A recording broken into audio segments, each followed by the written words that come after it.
Hello guys, welcome to DJC classes. आज की इस वीडियो में हम बात करने वाले हैं मार्क रिकैप्चर टेक्निक के बारे में।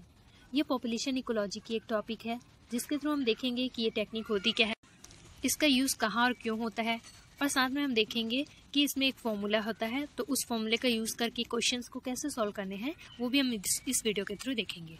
सो अगर आप इस चैनल पर नए हैं तो चैनल को सब्सक्राइब कर दीजिए, लाइक बटन जरूर दबाइए और वीडियो को लास्ट तक जरूर देखिए। सो चलिए गाइस, वीडियो स्टार्ट करते हैं। मार्क रिकैप्चर टेक्निक जो होती है वो यूज़ की जाती है to estimate population size. Okay, तो कोई भी पॉपुलेशन है उसकी साइज़ क्या है, या उस पॉपुलेशन की डेंसिटी क्या है, या हम कह सकते हैं कि कोई भी एक पर्टिकुलर एरिया में कितने नंबर ऑफ इंडिविजुअल्स प्रेजेंट हैं, उसको हम एस्टिमेट करने के लिए यूज़ करते हैं मार्क रिकैप्चर टेक्निक का। फॉर एग्जाम्पल, अगर एक पॉन्ड है तो उस पॉन्ड में बहुत सारी मछलियाँ होंगी, तो कितने नंबर ऑफ हमारे पास टोटल कितनी मछलियाँ प्रेजेंट है उस पॉन्ड में, वो जानने के लिए हम इस टेक्निक का यूज़ कर सकते हैं। आगे मैं एग्जाम्पल के थ्रू आपको और अच्छे से समझाती हूँ। मार्क रिकैप्चर टेक्निक में कुछ स्टेप्स होते हैं। फॉर एग्जाम्पल, कैसे करते हैं हम इसको? सबसे पहले हम किसी भी पॉपुलेशन के एक पोर्शन को हम पकड़ेंगे, ठीक है, मतलब कैप्चर करेंगे। कैप्चर करके क्या करेंगे, हम उनको जितनों को पकड़ेंगे उसको मार्क कर देंगे, टैग कर देंगे।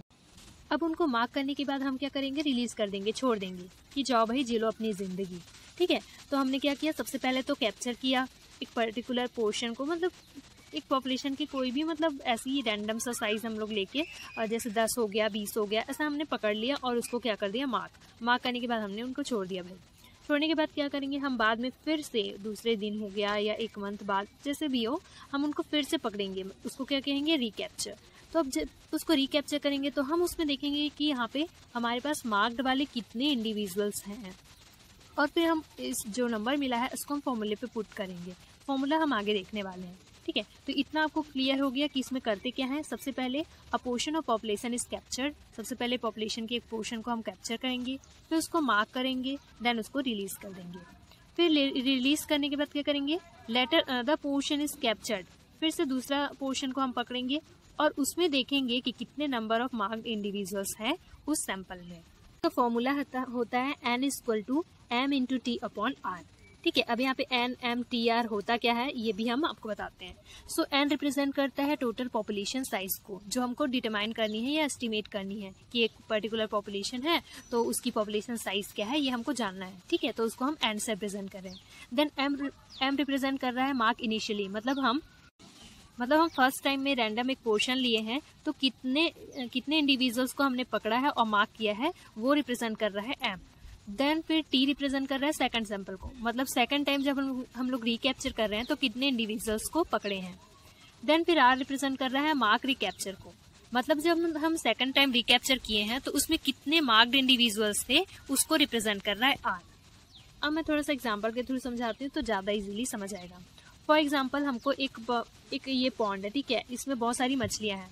अब हमको उसको कितनी मछलियां है ये जानना है, मतलब मछलियों की पॉपुलेशन साइज क्या है या पॉपुलेशन डेंसिटी क्या है, उसको हमको एस्टिमेट करना है। तो हम क्या करेंगे, सबसे पहले वह तालाब में जाएंगे और कुछ मछलियों को पकड़ेंगे। फॉर एग्जाम्पल, मैंने पकड़ा 10 मछली, तो ये फर्स्ट टाइम में 10 मछली पकड़े हैं तो वो एम हो गया, मतलब, और हम 10 मछलियों को पकड़ के उनको मार्क कर दिए, ठीक है, और मार्क करके छोड़ दिए। तो 10 पीसेस को हमने पकड़ा था तो m इक्वल टू 10 आ गया। देन हम क्या करेंगे, दूसरे दिन जाएंगे, सेकंड दिन, और फिर से हम 15 पीसेस को पकड़े वहां पे, ठीक है, तो वो सेकंड सैंपल हो गया, तो t इक्वल टू 15 हो गया। देन हम क्या करेंगे, 15 में से हम देखते हैं कि 5 जो है वो तो पहले से मार्क किए हुए हैं, बाकी 10 लोग तो अनमार्क्ड है, लेकिन 5 जो है 15 में से वो पहले से ही मार्क थे, तो r इक्वल टू क्या हो गया, 5 हो गया, ठीक है, समझ आया। m equal to 10, t equal to 15 and r equal to 5। अब हम इसको फॉर्मूला में पुट करते हैं और आंसर हमारे पास आ जाएगी कि पॉपुलेशन साइज उस पॉन्ड की क्या है, मतलब उस पॉन्ड में रहने वाले फिशेस की पॉपुलेशन साइज क्या है। तो n इक्वल टू क्या होगा, m इंटू टी, m क्या है 10 इंटू t क्या है हमारे पास 15, और उसके बाद r हमारे पास क्या है 5। तो फिर अब इसको सॉल्व करने पे क्या आएगा, 5 1 जा 5, 5 2 जा 10, 15 इंटू 2 करेंगे तो हमारे पास क्या आ जाएगा 30। तो उस पॉन्ड में फिशेस की पॉपुलेशन साइज जो है या n जो है हमारे पास क्या आ रहा है, 30 निकल के आ रहा है। चलिए एक और एग्जांपल देखते हैं। यहाँ पे डायग्राम के थ्रू बहुत अच्छे से दिया गया है, इससे आपको एकदम क्लियर हो जाएगा। तो फॉर्मूला हमारे पास ये है, population size equal to number of first sample number of first sample into number of second sample, ठीक है, मतलब क्या m इंटू टी, यही है। देन अपॉन r, r हम लोग क्या लिए थे, मार्क रिकैप्चर, मतलब number in second sample previously marked, मतलब सेकंड सैंपल जो हम लोग लिए हैं उसमें कितने मार्क्ड थे उसका नंबर, ठीक है। तो क्या किए हमने यहाँ पे, फर्स्ट डे पे गए, हमने देखा कि कछुए हमने कितने लिए, 1 2 3 4 5 6 7 8 9 10 कछुए हम लोग लिए, ठीक है, फर्स्ट डे पे, और उनको मार्क करके हमने छोड़ दिया। फिर सेकंड डे क्या किया, फिर से हमने 10 कछुए पकड़े और उसमें हमने देखा कि 5 तो है भाई, 1 2 3 4 और ये 5 तो पहले से ही मार्क्ड है, ठीक है। तो हमारे पास आ गया 3 डाटा। तो फिर हम इसको फिर से पुट करके देखते हैं फॉर्मूले पे। हमारा फॉर्मूला क्या था, n equal to m into T upon r, ठीक है। तो n इक्वल टू क्या होगा, m, फर्स्ट सैंपल कितना था 10, n into m into T, फिर सेकंड सैंपल क्या था, फिर से 10 था तो फिर से 10 लिख दे। इसमें सेकंड में मार्क्ड कितना था 5, तो हमने अपॉन 5 कर दिया। तो फिर यहाँ पे अब हम कट करके देख लेते हैं क्या आ जाएगा, 100 अपॉन 5, ये 20, तो क्या आ गया आंसर 20। 100 को 5 से डिवाइड करेंगे तो क्या आएगा, 20 आएगा ना। तो फिर इसमें पॉपुलेशन साइज क्या निकल के आई, 20। तो यहाँ पे फॉर्मूला में हम डायरेक्ट जो दिया हुआ है वो हम पुट करेंगे और हमारे पास आंसर निकल के आएगा। तो आई होप आपको ये अच्छे से समझ आया हो। देन नेक्स्ट देखते हैं, चलो एक और एग्जांपल देख लेते हैं आपको क्लियर करने के लिए, अगर आपको क्लियर ना हुआ हो तो यहाँ पे देखो, number of animals captured and marked in first time. First time में हमने जो एनिमल्स जितने एनिमल्स को पकड़ा उनको मार्क किया, उनकी संख्या क्या है 100। Then number of animals captured in second attempt, फिर सेकंड अटेम्प्ट पे सेकंड टाइम में हमने फिर से कितनों को पकड़ा, 150, 150 को, ठीक है, 150 इंडिविजुअल्स को। अब 150 इंडिविजुअल में से कितने पहले से ही मार्क्ड थे, तो 25 जो है वो पहले से मार्क्ड थे। तो हम आ गया हमारे पास जो डाटा है। अब हम इसको पुट करते हैं फॉर्मूला में। फॉर्मूला क्या था हमारा, n equal to m into T upon r। तो हमारा m क्या था 100, t क्या था 150 और r क्या था 25। तो मेरे पास आंसर क्या आ रहा है, n इक्वल टू 600। तो यहाँ पे पॉपुलेशन साइज क्या हो जाएगी, 600 हो जाएगी, ठीक है। अब चलो आगे जाते हैं, एक और क्वेश्चन देख लेते हैं। ये जो क्वेश्चन है ये CSIR नेट में पूछा गया है, ठीक है।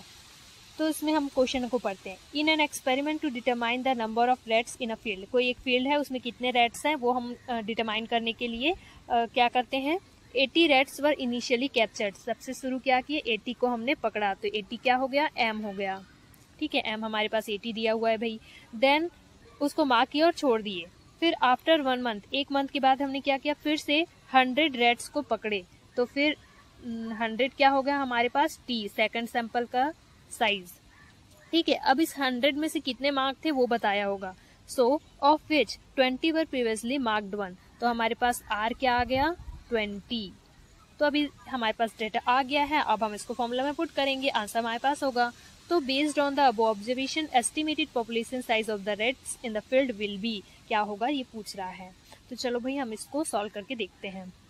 तो यहाँ पे क्या, n equal to m into T, तो m क्या है 80 इंटू टी क्या है 100 अपॉन r क्या है 20। अब इसको सॉल्व करेंगे, ये कट गया ऐसे, 2 1 जा 2, 2 5 जा 10, 5 0, अब 80 इंटू 5 करेंगे तो 5 0 0 एंड 5 8 जा 40। ओके, तो आंसर क्या आ गया हमारे पास 400। तो 400 क्या है, ऑप्शन नंबर 3 400, ये हो गया करेक्ट आंसर। आप इसको खुद से सॉल्व करके देखिए, बहुत इजी है और बहुत आसानी से क्वेश्चन सॉल्व होते हैं। सो आई होप ये जो लेक्चर है वो आपको समझ आया होगा, ये टॉपिक बहुत अच्छे से समझ आया होगा। सो अगर वीडियो अच्छा लगा हो तो लाइक कीजिए। Thank you so much guys for watching the video.